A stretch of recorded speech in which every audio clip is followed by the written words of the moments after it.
Hello guys! Sa video na ito, tatalakayin natin kung paano mo mapapalago ang 300 pesos puhunan sa online selling gamit ang isang napaka-interesting product na ire-reveal ko at kung saan ito magandang ibenta. Kaya, kung naghahanap ka ng paraan para kumita kahit na maliit ang puhunan, tamang-tama ang video na ito para sa'yo. Kung curious ka, stay tuned lang dahil ituturo ko sa iyo step by step. Seryoso to, hindi ito katulad ng jowa mo na puro paasa. Bago ko ituro step by step kung paano magbenta online, sasabihin ko muna ang isang amazing product na siguradong magkakaroon ng interest ang mga buyers mo. At syempre, mga tips para mabilis itong mabenta. Kung first time mo magbenta online or wala pang malaking puhunan, perfect ang tutorial na to para sa'yo. Simple lang ang proseso pero malaki ang pwedeng kitain. Kaya kung ready ka nang simulan ang pagnenegosyo gamit ang maliit na puhunan, panoorin mo to hanggang dulo. Dahil hindi naman ito kasing haba ng teleseryeng pinapanood mo.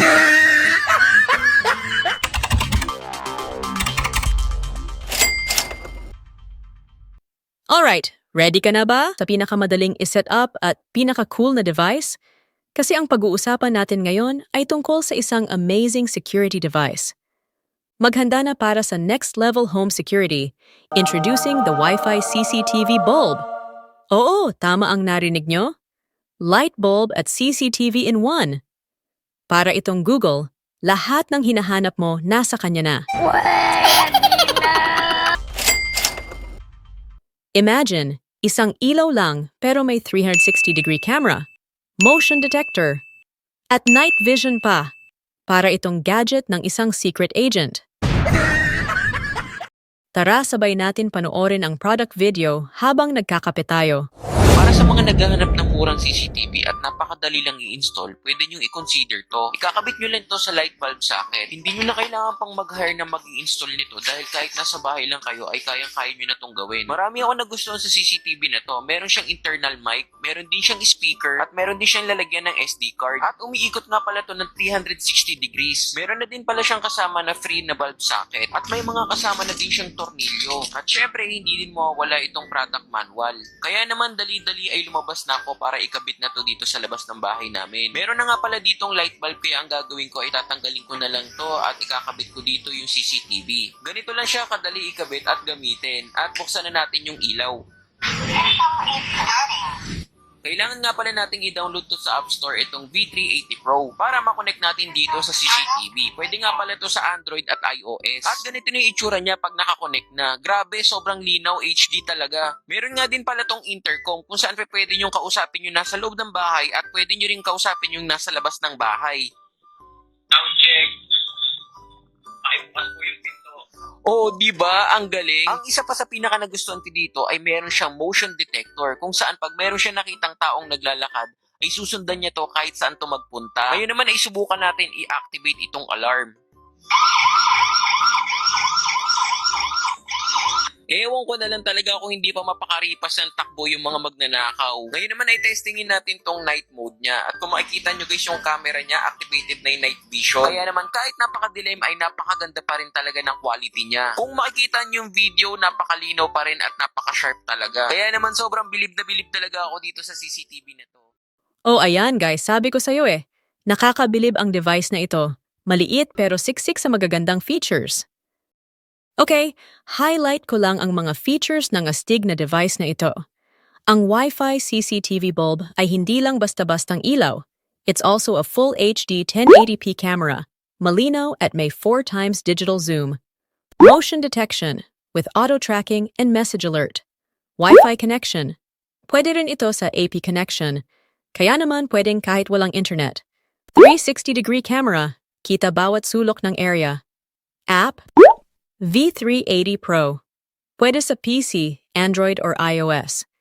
E27 bulb head. Super easy to install. Spotlight function, dual light night vision, kaya malinaw kahit sa gabi. With SD card slot, at dahil sa kanyang PTZ control, ay pwede nang i-monitor ang bahay mo remotely gamit ang smartphone mo. Kaya naman walang hassle and gives you peace of mind. Kahit wala ka sa bahay. Kung naghahanap ka ng affordable at smart na solusyon para sa security ng bahay mo, this product is perfect for you. Check the link in the description below kung saan ko nabili para siguradong hindi ka ma-scam. Ilalagay ko na rin sa ibaba ng description ang link ng full video installation guide dahil ayaw kitang mahirapan. Hindi katulad ng ex mo, puro pasakit lang ang dinulot sa'yo.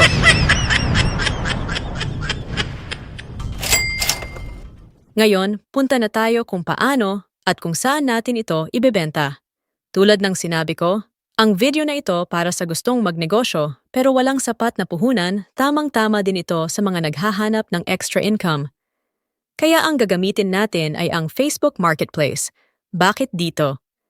Kasi ang Facebook Marketplace ay may kakayahang ipakita ang product mo sa libo-libong tao na malapit sa lugar mo at higit sa lahat, libre ito. Sa part na ito, ipapakita ko ng mabilisan ang simpleng hakbang kung paano mag-post ng iyong product sa Facebook Marketplace. Step 1. Buksan ang Facebook app at pindutin ang Marketplace icon sa menu. Step 2. Pindutin ang Create New Listing at ang Item for Sale icon. Step 3. Mag-upload ng mga larawan ng iyong product. Siguraduhing malinaw ang mga ito. Pagkatapos, ilagay ang details ng product tulad ng title, presyo, category, condition ng item, color, kung gusto mong lagyan. Description, maganda kung ihanda mo na ito gamit ang notepad at product tags na related sa iyong produkto. Limit to 20. To step 4, piliin ang iyong target location at availability ng item. Bigyan priority ang location kung saan kasalukuyang kang naninirahan. Step 5, add your listing in related Facebook group, if available. Step 6, pagkatapos mong ilagay lahat ng details, pindutin ang publish. Ayan, nakapost na ang iyong product. Madali lang, di ba? Sa pamamagitan ng Facebook Marketplace, pwede ka nang magbenta ng mga product mo ng libre. Subukan mo na at simulan o palaguin ang iyong online negosyo. Maraming salamat sa panonood at sana huwag kalimutan mag-like, subscribe, at i-click ang notification bell para updated ka sa aking mga videos.